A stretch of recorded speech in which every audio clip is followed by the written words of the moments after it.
안녕하세요. 저는 이제 박상모 변리사라고 하고요. 이제 특허법 매일쓰기 강의 1회차를 진행을 할 건데, 저번에 사실 강의를 한번 진행했었는데, 1회차를. 그때 이제 파일이 좀 날라가가지고, 이번에는 그냥 강평 위주로 할게요. 강평 위주로 하고, 답안지 첨삭 같은 경우에는 저번에 다 했긴 했습니다. 그래서 문제 1번과 2번이 있는데, 이 문제 1번, 2번 강평을 좀 진행을 하도록 하겠습니다. 네, 일단은 1번을 한번 문제를 볼게요. 갑은 하부면이 상부면보다 넓은 속이 빈 사다리꼴의 단면 모양으로 이루어진 강판 포장용 받침대에 관한 특허권자이다. 자, 갑은 을이 속이 빈 사다리꼴의 단면 모양으로 이루어진 강판 포장용 받침대를 생산 판매하자 자신의 특허권을 침해하고 있다고 주장하면서 을에 대해 특허권 침해 금지 의소를 제기하였다라고 했는데, 쭉 읽어보시면 되고, 사실관계는 바로 소설문 1번으로 볼게요. 자, 갑의 특허권 침해 여부를 검토하시오. 일단 이런 문제를 여러분들 좀 잘 푸셔야 되는데, 제가 이 문제 1번의 설문 1번을 아예 그냥 뭐 의식적 제외에 해당하는지 검토하시오 라고 문제를 줬으면은 문제가 좀 더 쉬웠을 거예요. 그런데 저는 문제 구성을 특허권 침해 여부를 검토하시오 라고 문제를 냈으니까, 이런 문제들은 여러분들이 논점을 좀 추출을 하셔야 됩니다. 자, 그러면은 침해인지 검토를 하려면은 일단은 침해 요건 판단할 때 여러분들이 머릿속에서 이걸 생각하셔야 돼요. 첫 번째,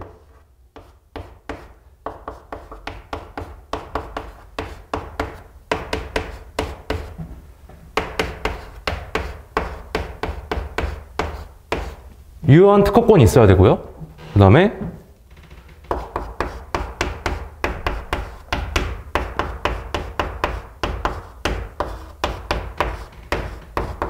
당연히 특허권의 보호 범위 내여야 되고요. 그 다음에 제3자가 정당권이 없어야 되죠.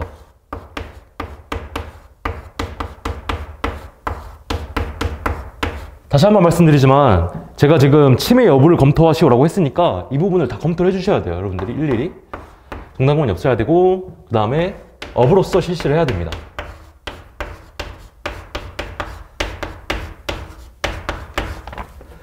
네, 그래서 보통 유보정업 이렇게 암기를 하시는데, 자, 특허법 같은 경우에는 추가적으로 검토를 좀 해주셔야 돼요. 침해인지 판단하기 위해서는. 가장 대표적인 게 그런 부가적으로 검토를 해주셔야 되는데, 대표적인 예로 자유실시 기술인지 판단을 해주셔야 되고, 그 다음에 의식적 제외,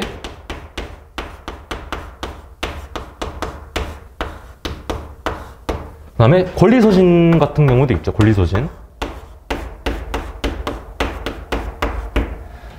그 다음에 권리남용의 항변.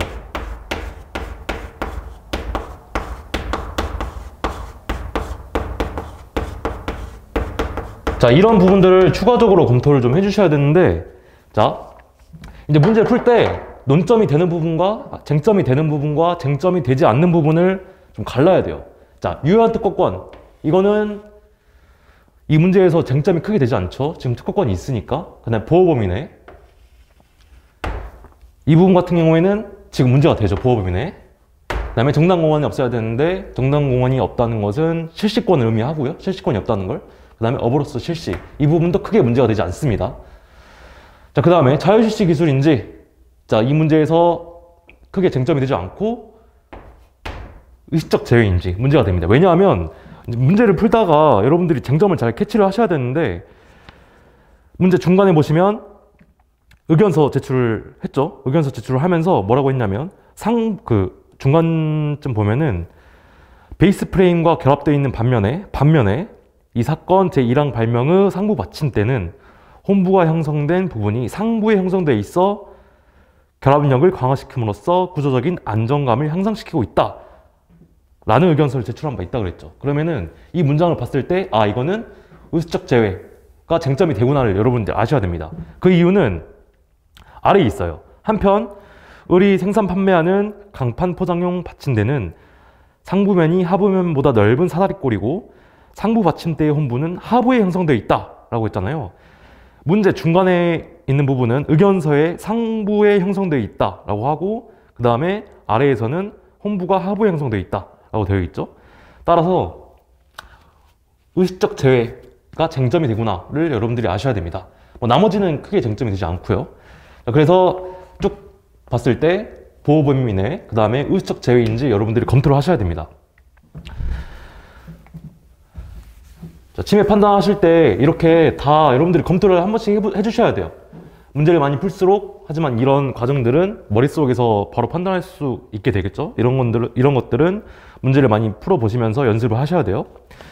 자, 그래서 으르, 가브, 특허권 침해 여부를 검토하시오 라고 했습니다. 자, 그러면 첫 번째, 보호범위 내인지. 보호범위라 함은 문헌범위가 있고 그 다음에 균등범위가 있죠. 그러면 첫 번째로 문헌범위인지를 살펴봐야 되잖아요. 그래서 답안지를 바로 보시면, 자, 1번 문헌 침해 해당 여부인지 판단을 내렸고요. 자, 당연히 문헌 침해가 아니죠. 자, 왜냐하면은 가브 특허 발명은 문제에서 보면 아시다시피 하부면이 상부면보다 넓은 사다리꼴 모양이라고 되어 있어요. 자, 하지만 을이 실시하고 있는 발명은 상부면이 하부면보다 넓은 사다리꼴이라고 되어 있죠. 따라서 구성요소 완비의 원칙에 위배됩니다. 따라서 문헌 침해에는 해당하지 않아요. 자, 그러면 두 번째로 문헌 침해가 아니면 이번엔 균등 침해인지 판단을 해줘야 되죠. 자, 균등 침해인지 판단을 합니다. 3번 균등 침해 해당 여부라고 되어 있고, 자, 균등 침해는 균등 침해 볼게요. 자, 균등 침해라고 할 때 여러분들이 크게 세 가지를 좀 검토를 해주셔야 됩니다. 균등 범위. 자, 첫 번째로는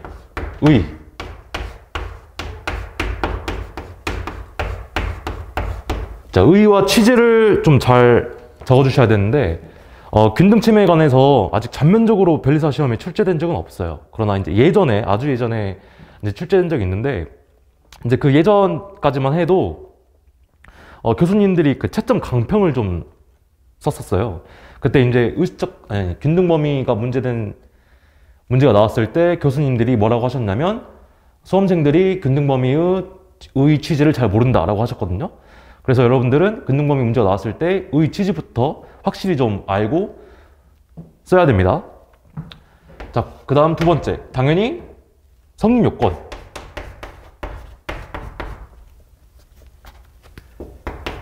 균등 침해 성립 요건을 여러분들이 검토를 하셔야겠죠? 자, 이 부분. 그 다음 세 번째는 검토라는 건데, 여러분들이 답안지 바로 검토 부분 보실게요. 3번 균등 침해 해당 여부에서 3번에 3번 검토 부분. 자, 특허 발명과 실질적으로 동일한 기능을, 자, 기능 위에 F 펑션이라는 건데 F라고 적어볼게요. 자, 그 다음에 실질적으로 동일한 방법으로 달성하고, 이거는 이제 W 위에 좀 적어주시고요. 그 다음에 실질적으로 동일한 결과 위에 R, 리졸트의 R을 써주셨으면 좋겠습니다. 얻고 있다면 이는 특허 발명의 원리를 도용한 것이므로 특허권자를 보호해야 한다라고 했는데, 자, 여러분들이 방금 쓰신 기능 위에 F라 쓰셨죠? 그 다음에 방법 위에 W, 그 다음에 결과 위에 R 이라고 쓰셨는데, 자, 이게 이제 FWR 테스트라고 해서 이제 우리나라뿐만 아니라 미국에서도 균등 침해인지 아닌지 판단하는 하나의 방법입니다. FWR 테스트가. 이제 균등 침해인지 아닌지 판단하는 방법이 다른 게 여러 가지가 있어요. FWR 테스트 말고 여러 가지 테스트가 있는데, 여러분들이 그 테스트를 알 필요는 없고, 우리 현재 판례의 태도는 FWR 테스트와 거의 비슷한 법리를 설치하고 있으므로 검토 부분에는 이 FWR 테스트를 적어주시면 됩니다. 그러면 이제 완벽하게 논리 구성이 돼요. 검토 부분 그렇게 해주시고, 그래서 구체적 판단 부분 보면은, 자, 구체적 판단, 이게 이제 사안포섭이라고 하는 건데, 이 부분도 최대한 상세하게 적어주시면 좋아요. 보시면 의뢰 제품이 가브 특허 발명과 차이가 있으나 부터 시작해서 1번 요건을 그대로 포섭을 한 거죠. 기술사상의 핵심이 같고, 잠시만요. 그 다음에 작용 효과도 동일하며 상대적 크기 차이의 변경이 용이하게 생각할 수 있는 정도라면 가브 특허 발명은 보호 범위에 속할 수 있다. 균등 범위에 속한 거죠. 다만 이제 소극적 요건, 의식적 제외된 사정이 없어야 되고, 균등 침해 아니 의식적 제외된 사정과 같은 특별한 사정이 있는 경우는 이제 근중침해에 해당하지 않죠. 이 부분 사안포섭 해주시면 되고요. 자, 그 다음에 이제 의식적 제외를 볼게요.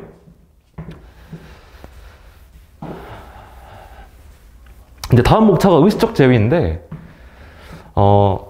일단 의식적 제외에 관해서 서술을 할 때는 크게 세 가지로 서술을 하시면 됩니다. 자, 첫 번째로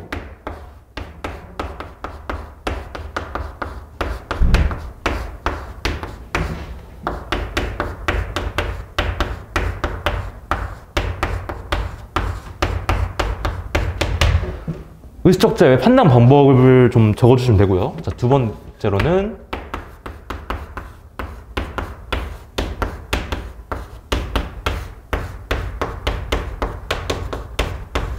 청구 범위의 감축이 있었을 때 의식적 제외 판단 방법. 그 다음 세 번째로는 청구 범위를 감축한 것이 아니라 자, 의견서 제출만으로도 의식적 제외 법리가 적용될 수 있는지, 이 세 가지를 좀 목차로 나눠서 기억을 하시면 돼요. 자, 그래서 바로 답안지를 보실게요. 첫 번째, 자, 의식적 제외인지 판단 방법.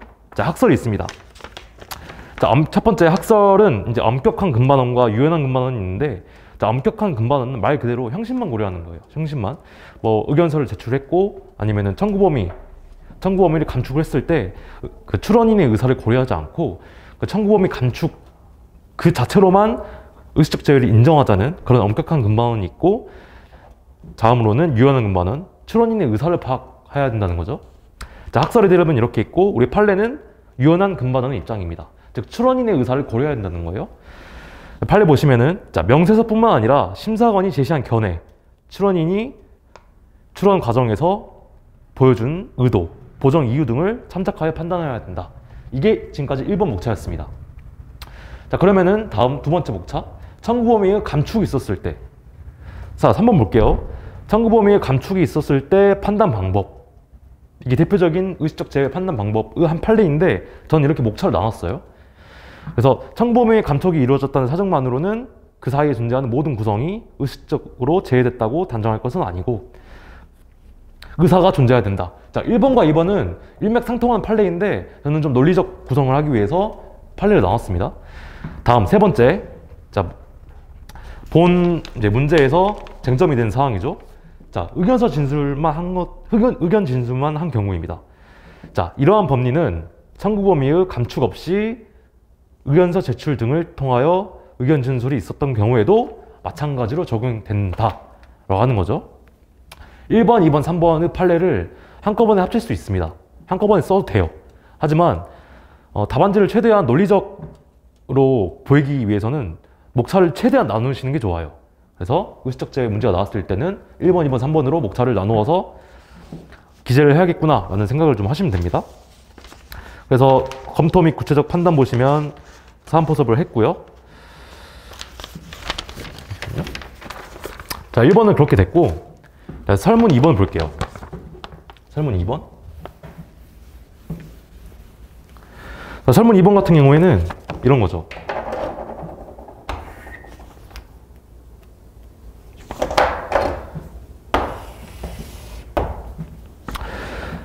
자, 침해금지 청구의 소를 제기하기 전에 을을 상대로 갑이 을을 상대로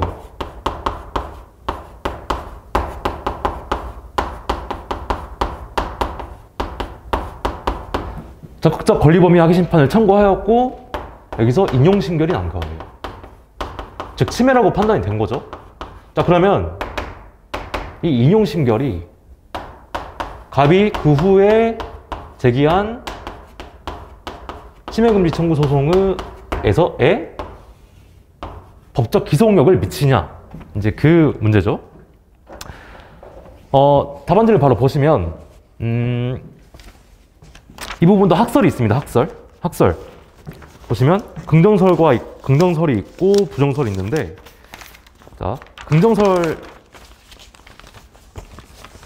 긍정설이 놓은 거는 뭐냐면, 자, 그 적극적 권리범위 항의 심판과 그 다음에 침해 소송에서는 이제 침해인지 아닌지, 그 다음에 권리범위에 속하는지 안 속하는지 판단하는 과정은 똑같아요.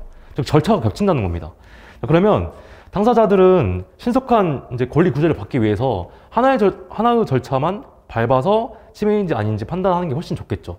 그래서 당사자의 신속한 권리 구제가 긍정설의 논거입니다. 즉, 신결이 있었을 때 이 신결이 그 후에 이루어진 침해금지 청구 소송의 법적 구속력을 미친다는 겁니다. 부정설 같은 경우에는 이 인용 신결이 침해금지 청구 소송에 법적 구속력을 미칠 법적 근거가 없다는 거예요. 법 조항이 없다는 거예요. 이게 바로 부정설입니다. 부정설. 판례는 유력한 증거 자료가 된다고 하죠. 즉, 법적 기속력은 없다고 판례는 합니다. 판례를 바로 읽어보시면, 자, 1줄 그은 부분, 유력한 증거 자료가 되는 것이나 당해 민사재판에서 제출된 다른 증거 내용에 비추어 권리범위 항의재판에서 채용하기 어렵다고 인정될 경우에는 이를 배척할 수 있다. 즉, 증거력을 의미합니다. 증거력. 민사소송법에서 증거력 배우셨죠? 그 증거력을 의미합니다. 이렇게 해서 1번 됐고요. 다 2번을 보도록 할게요.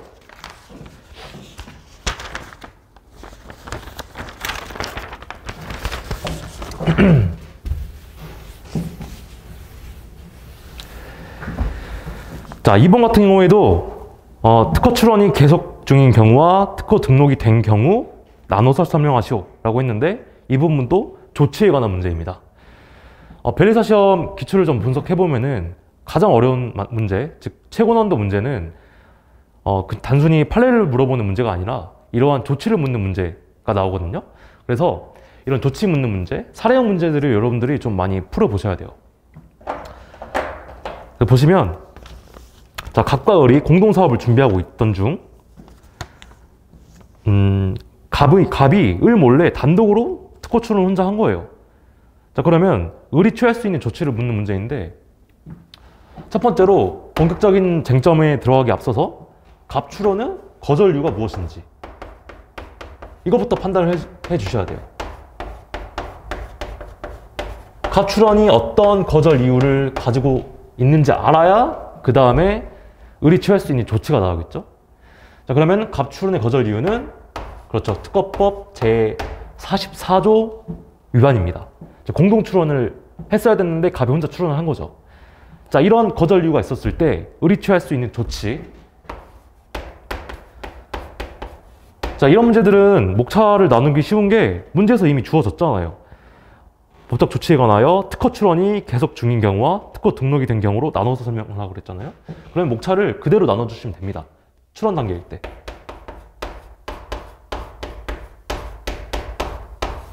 출원 단계일 때. 자, 그러면 생각해 볼 수 있는 것이, 자, 당연히 정당 권리자 출원을 생각해 볼 수 있죠.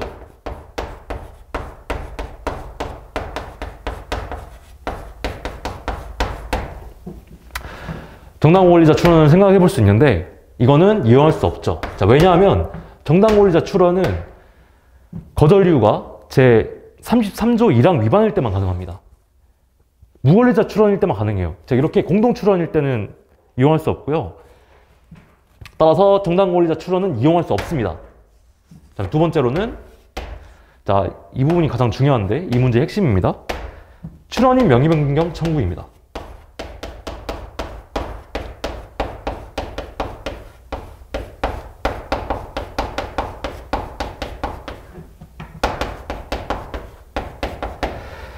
출원인 명의 변경 청구. 자, 이 부분도 정형화된 목차가 있어요. 뭐냐면 첫 번째로 특허법의 한계.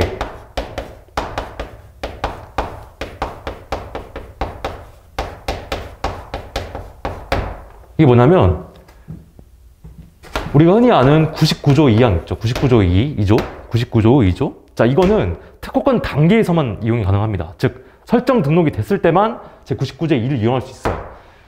아직까지는 출원 단계에서는 제 99조 2와 같은 조문이 없습니다. 따라서 출원 단계에서는 특허법 제 99조 2 같이 명의 변경 청구를 할 수가 없어요. 이런 특허법의 한계를 적어주시면 되고요. 자, 두 번째로는 구법상 판례, 즉 99조 2 신설 이전의 판례.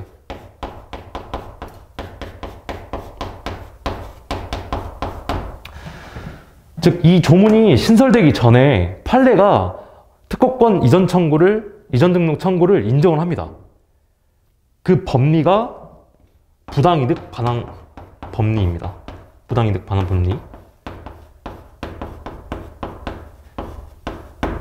즉 제3자가 답안지를 보시면 아시겠지만 제3자가 법률상 원인 없는 이득을 얻은 거예요. 왜냐면은 무권리자 출원, 무권리자가 특허권을 받았기 때문에 그렇게 법률상 원인 없는 이득을 얻었다는 거예요. 그래서 부당이득 반환 법리를 채용을 해서 판례가 인정을 했습니다. 그래서 아예 99조의 2라는 조문을 명문화를 시켰죠. 그래서 2번 이전 판례 적어주시고 3번 99조의 2를 신설을 했고 마지막으로 자, 검토 부분에서 이전 판례가 99조 2조가 그 신설되기 전에 판례는 이제 부당이득 반환 법리로 특허권 이전 등록 청구를 허용을 했는데 자, 출원 단계에서 똑같다는 거죠. 자, 출원 단계에서 법 문제 같은 경우에는 갑이 법률상 원인 없는 이득을 취하는 거예요, 지금.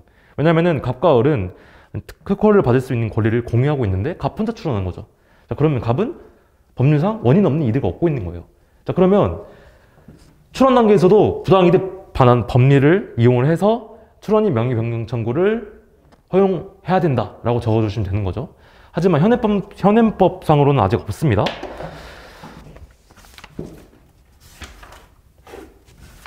자, 그래서 답안지를 바로 보시면 자, 문제 2번 볼게요. 1번 논점 정리 있고 2번 갑의 단독 출원의 거절 이유 보시면 되고 자, 다음 정당 권리자 출원 있고 이용할 수 없고 그 다음에 출원인 명의 변경 청구 1번 특허법의 한계 2번 이전 등록 허용 가부에 관한 판례 태도 적어주시면 되고 3번 99조의 2 신설 4번 검토 마지막 보면은 다만 궁극적으로 이 역시 입법을 통해 해결하는 것이 바람직하다고 본다 라고 쓰시면 됩니다. 자, 그럼 세 번째로는 이제 마지막으로 자, 등록 단계에서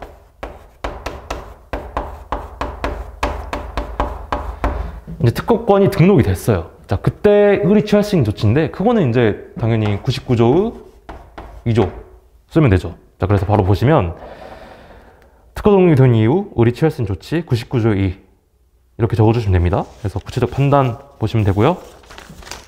자, 문제 2번 같은 경우에는 사례 문제로 아주 잘 나올 수 있는 문제 형태니까 좀 잘 연습을 하셨으면 좋겠습니다. 네, 2회 매일 쓰기 1회차 강평은 여기까지 하도록 하겠습니다. 네, 그러면 감사합니다.